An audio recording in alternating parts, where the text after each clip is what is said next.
ഓസ്ട്രേലിയയിലെ ചില വിശേഷങ്ങളാണ് കാണിക്കുന്നത്. ഇത് പെർത്തിലുള്ള സ്ഥലമാണ്, പെർത്താണ്. ഇതാണ് മറ്റാഗാര ബ്രിഡ്ജ്. ഇതാണ് സ്വാൻ റിവറാണ് കാണുന്നത്. പിന്നെ അതാണ് ഓപ്റ്റ സ്റ്റേഡിയം, വലിയ സ്റ്റേഡിയമാണ്.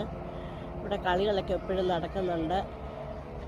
പിന്നെ ഇതൊരു ടൂർ പാക്കേജ് പോലെ അതിനകം കാണിക്കത്തുള്ളവർ. ഇതിന് സിപ്പ് ലൈനുണ്ട് ഈ ബ്രിഡ്ജിൽ. പിന്നെ രാത്രി ലൈറ്റ് കത്തിക്കിടക്കുന്ന കാണാൻ നല്ല ഭംഗിയാണ്. LED light. ആൾക്കാരാണ്ട് കയറി പോകുന്നു. അവിടെ കുറേ പേര് ഇരിപ്പുണ്ട് സിപ്പ് ലൈനിൽ പോകാനായിട്ട്. ഇതൊരു വലിയ പാർക്കാണ്. ആൾക്കാരിവിടെ ബർത്ത്ഡേ ആഘോഷിക്കുകയൊക്കെ ചെയ്യുന്നുണ്ട്. നടക്കാൻ